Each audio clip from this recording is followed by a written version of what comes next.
In this chapter we deal with gravitation. What are the concepts involved?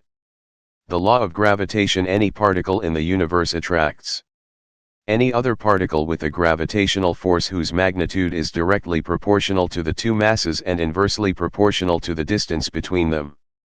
Gravitational behavior of uniform spherical shells. The gravitational force between extended bodies is found by adding, integrating, the individual forces on individual particles within the bodies. However, if either of the bodies is a uniform spherical shell or a spherically symmetric solid, the net gravitational force it exerts on an external object may be computed as if all the mass of the shell or body were located at its center. Superposition: gravitational forces obey the principle of superposition. That is, if n particles interact, the net force on a particle labeled particle is the sum of the forces on it from all the other particles. Gravitational acceleration: the gravitational acceleration of a particle close to a large spherical mass. For example, a cat near the Earth's surface. The weight of a body is the total gravitational force exerted on the body by all other bodies in the universe. Gravitation within a spherical shell: a uniform shell of matter exerts no net gravitational force on a particle located inside it. The gravitational potential energy U of two masses m and m separated by a distance r is inversely proportional to r. The potential energy is never positive, it is zero only when the two bodies are infinitely far apart.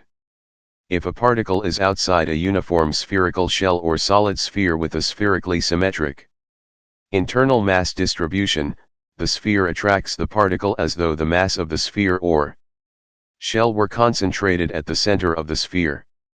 If a particle is inside a uniform spherical shell, the gravitational force on the particle is zero.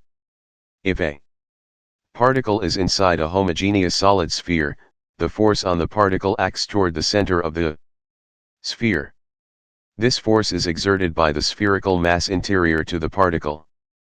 Potential energy of a system: if a system contains more than two particles, its total gravitational potential energy U is the sum of the terms representing the potential energies of all the pairs. Escape speed: an object will escape the gravitational pull of an astronomical body of mass m and radius r, that is, it will reach an infinite distance, if the object's speed near the body's surface is at least equal to the escape speed. Kepler's laws: the motion of satellites, both natural and artificial, is governed by these or similar laws. 1. The law of orbits. All planets move in elliptical orbits with the Sun at one focus. 2. The law of areas. A line joining any planet to the Sun sweeps out equal areas in equal time intervals. This statement is equivalent to conservation of angular momentum. 3. The law of periods. The square of the period t of any planet is Einstein's view of gravitation. Einstein pointed out that gravitation and acceleration are equivalent. This principle of equivalence led him to a theory of gravitation, the general theory of relativity, that explains gravitational effects in terms of a curvature of space. Proportional to the cube of the semi-major axis of its orbit. Black holes: if a non-rotating spherical mass distribution with total mass m has a radius less than its Schwarzschild radius, it is called a black hole. The gravitational interaction prevents anything, including light, from escaping from within a sphere with Schwarzschild radius. In this chapter we have added 7 potential z/need problems. We hope you find them useful.